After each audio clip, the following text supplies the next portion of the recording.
Now, this budget is titled Fiscal Consolidation with Growth. This is very important. That's the theme of the budget, fiscal consolidation with growth. That means that to continue to manage the budget prudently and transparently and as efficiently as we can, whilst loading the main resources into the areas that will generate the most growth for the economy. So at the same time, you're holding the budget tight, you are loading the resources onto key sectors like infrastructure, power, roads, rail, that's physical infrastructure, into growth areas like agriculture, water resources, but also into human infrastructure like education and health. And of course, encouraging other sectors like solid minerals with the potential to create jobs. But the important point I want to make is that we are going to start a sinking fund.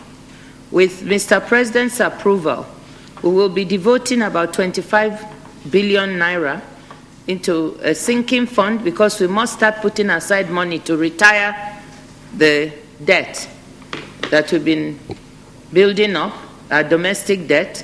And we will also put aside 75 billion to help to retire a bond that is coming due in February next year.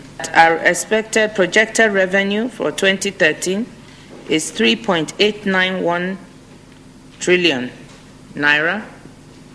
3.891 trillion naira. And the projected expenditure is 4.929 trillion naira.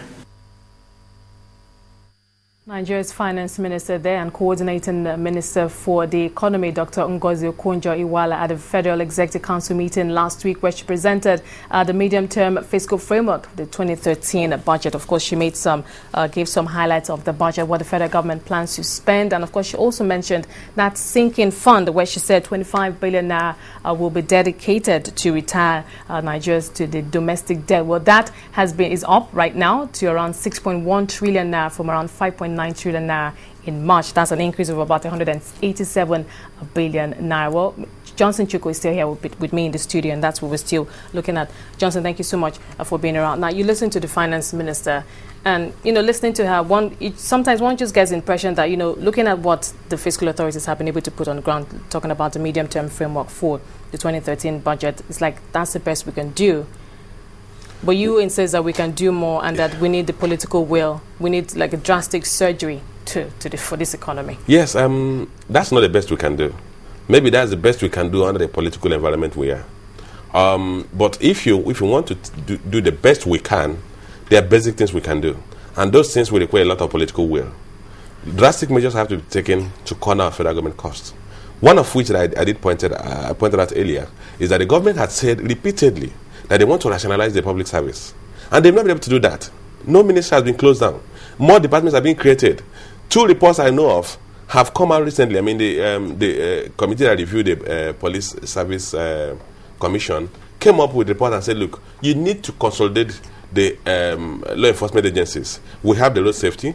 We have the Nigerian Defense Corps. You have the several other units that are doing this. You have the ICPC. And they said, look, why don't you combine the ICPC, which has been moribund, has not been of any effect since it was incorporated, and votes are being made into that to that agency. Why don't you merge them with the police, the Nigerian Defense Corps, and then the Federal Road Safety? You have the traffic division in the police. So even if you say they're going to bring back ICPC, so the ICPC will focus on economic crime, but you can actually merge these other 3 agencies and reduce the overhead cost. You go to the ministries, you have a lot of duplications. The issue that you need political will to rationalize the ministries and agencies, because that will involve a lot of dislocations to those who have entrenched political interest. And then we have to contend with, also look at the issue of oil subsidy. Last year, the Minister of Finance did say that Nigeria spent 2.13 trillion naira on oil subsidy payment. That translates about $14 billion. The contract for 157 kilometers of standard gauge rail from Lagos to Ibadan is only 1.48 trillion. Lagos to Kano is only 740 kilometers with about 7 to 8 million billion, you will have a standard gauge rail going to Kano. So in effect, if we have the political courage to address this issue of oil subsidy, within 2 years, Nigeria will be able to save enough money to rein the country around with standard gauge rail. That will create a lot of economic enablement, a lot of structural enablement to unshackle the private sector to go into productive activities. Because one of the major costs we have is the cost of transportation. But we have the resources, we're eating it. We don't have the courage to face it. I know the challenge the government has that there's a major deficit, trust deficit between the government and the government. Of course, the January this year was a classical example when the partial removal of fuel subsidy. We saw the riots, we saw the entire country closed down as a matter of. If you look at what happened then, the level of awareness the government created was very low, and the government has to contend with the deficit between the trust, populace, the deficit in trust that the populace has for those in government. But given that is an imperative, it's inevitable. If the Jonathan government does not do it, the next government will do it. But what we're doing is that we're delaying our development. There's no country that will spend $14 billion on consumption.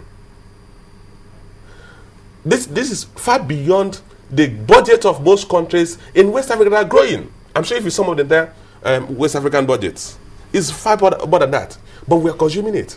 And we don't have the political courage to face it. And let me tell you, we have a budget, estimated budget of 4.9 trillion, yes? 2.1 trillion is more than 40% of our budget.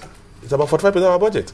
But beyond that, remember that subsidy is deducted before the net is transferred to federation accounts. So in effect, if you plow back the amount we are consuming in subsidy, probably we'll be talking of a budget estimate of 6 trillion. And if that additional 2 trillion should go into capital expenditure budget, we should be talking of capital expenditure budget of 3.5 trillion instead of 1.5 trillion for 2013. So you can imagine the impact of that on our growth. Okay, so we'll get more projects on the way. The government has to take that bold and courageous political